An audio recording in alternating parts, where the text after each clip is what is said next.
listen, even in a basic way, it's like, all right, you're at your job and you definitely know, like, my bosses are racist as shit, and I can't be in here, moving and grooving the way I want to.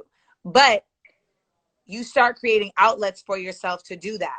And the more that you create those outlets for yourself, the more you are going to build up that confidence that enforces you to find other spaces or create your own spaces to do that, instead of giving your talents to a racist person that is giving you money.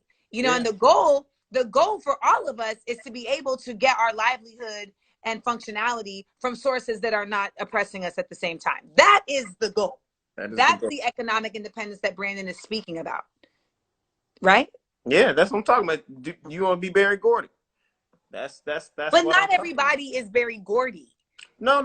But you want to at least be able to work for a space, and within a space that is not simultaneously discriminating against you as it takes from your resources. And the thing is, you don't want to be your personal Africa to these fucking racist fucks. Right. Like, like, folks don't understand that they went to Africa, and people know about, like, okay, they took slaves from Africa. What a lot of people don't know is that beyond slaves that they took from Africa, they literally ruined the fucking soil.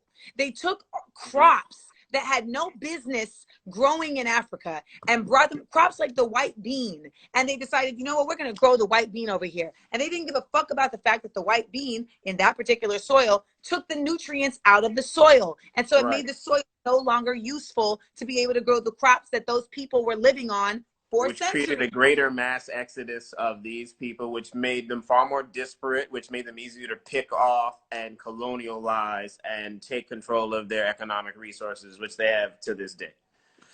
So, an element about all of us autochthonouses. An element about consciousness that, what about my job? When we expand as people, our relationships change. Our jobs change. We decide we are no longer willing to deal with X, Y, and Z. I love this person, but I'm not going to live like this anymore.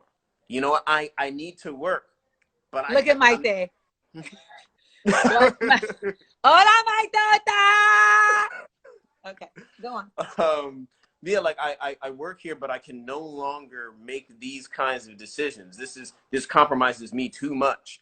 I have a buddy who's a prison guard, and he was just like, I couldn't do it after a certain point, man. Like, obviously I wasn't there because I had all the choices in the world, but at a certain point, I can't live like this. So, well, you know what happened to me today? Yes, She has arrived.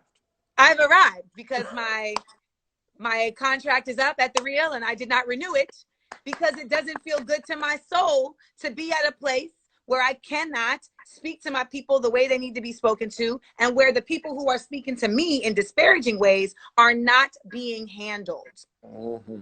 I'm not in a space where I can, as a full Black woman, have my voice, and my coworkers also have their voices, and where the people at the top are not respecting the necessity for Black voices to be at the top too. So, you reach a point, like, even when it just comes to Hollywood in general, you've seen me transform into a way that I just can't function in this place the same way. I can't. They planting white beans in my soil. And the thing is, for me, it becomes a point where it's not worth it. Like, there are roles that you cannot accept because of how a character is being portrayed, or because the narrative that's going to be told is not going to be entirely true. So how will it portray my people? What will it represent? What images am I putting out? A thing that we fail to really focus on, and I was talking to Thomas about this, is that the way our image is projected, we have no control over our image in media, in news, and that is what controls how everybody sees us. The majority of the people in the Midwest and these rednecks or whatever, they ain't never spent no time around no Black people, but constantly pumped into their brain is a message about how these people lack worth, and how they're violent, and how you need to be afraid of these people. And it's an element that is if we want to really make a change, we have to assert control over our narrative in media and in entertainment. So that means we have to start making projects a certain kind of way. It means even when we want to tell our stories, we can't tell them through the same lens that they want to see. You know, it's like I can tell you a great story, but it doesn't have to be a slave narrative anymore. It doesn't have to be couched through the same lens that you're willing to let me make movies through. I don't got to be a gangster. I don't got to be shooting police. I don't got to be. There are other ways for me to explore the nuances of my experience. You know, and but for us, we have to do that. Otherwise, what was it you just said? It's like, yeah, the first thing any conqueror does when they go into a place is they take control of the radio stations. They take control of the TV stations. They Yes. assert their will and their ideology on a people. Listen, media is king.